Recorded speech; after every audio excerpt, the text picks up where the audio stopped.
ধনী হওয়া কোনো স্বপ্ন না, ধনী হওয়া কোনো ভাগ্যের খেলা না। ধনী হওয়া মানে প্রতিদিন কিছু সঠিক সিদ্ধান্ত নেওয়া। আজ আমি তোমাকে এমন ৫টা নিয়ম বলবো যেগুলো যদি তুমি সিরিয়াসলি মানো তাহলে ধীরে ধীরে টাকা তোমার দিকে আসতে বাধ্য।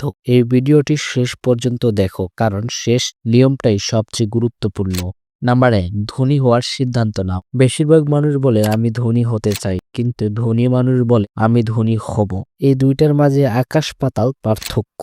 ধনী হওয়ার সিদ্ধান্ত মানে আর অভিযোগ না করা, আর দোষ না দেওয়া। যেদিন তুমি নিজের ভবিষ্যতের দায়িত্ব নাও সেদিন থেকেই ধনী হওয়ার রাস্তা শুরু হয়। নাম্বার 2, আয় বাড়ানোর চিন্তা করো। গরিব মানুষ সারা জীবন ভাবে খরচ কিভাবে কমাবো, ধনী মানুষ ভাবে আয় কিভাবে বাড়াবো। একটা ইনকামে আটকে থাকলে ধনী হওয়া অসম্ভব। স্কিল শিখো, ফ্রিল্যান্সিং, ব্যবসা, অনলাইন কাজ, একাধিক আয়ের পথ তৈরি করো। তোমার আয় যত বাড়বে তোমার সুযোগ তত বাড়বে।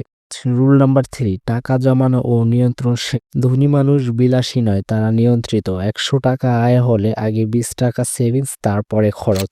গরিব মানুষ উল্টোটা করে, আগে খরচ, পরে দেখে কিছু বাকি আছে কিনা। টাকা জমানোর অভ্যাস তোমাকে আত্মনিয়ন্ত্রণ শেখায়। রুল নাম্বার 5, টাকা শুধু জমিয়ে রাখলে টাকা বাড়ে না। ধনী মানুষ টাকা ব্যবহার করে ব্যবসায়, স্কিলে, ইনভেস্টমেন্টে। ছোট অঙ্ক দিয়েই শুরু হয় বড় সম্পদ।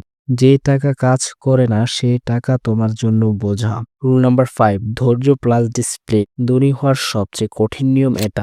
বেশিরভাগ মানুষ ৩ থেকে ৬ মাস চেষ্টা করে, তারপর ছেড়ে দেয়। ধনী মানুষ ৩ থেকে ৬ বছর লেগে থাকে। ডিসিপ্লিন মানে মন না চাইলেও কাজ করা। সময় হলো ধনী মানুষের সবচেয়ে বড় বন্ধু।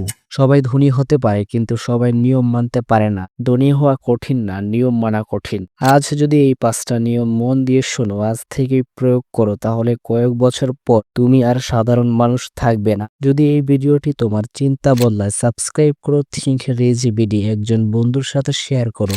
ধনী হওয়া পকেটের বিষয় না, ধনী হওয়া মাথার বিষয়।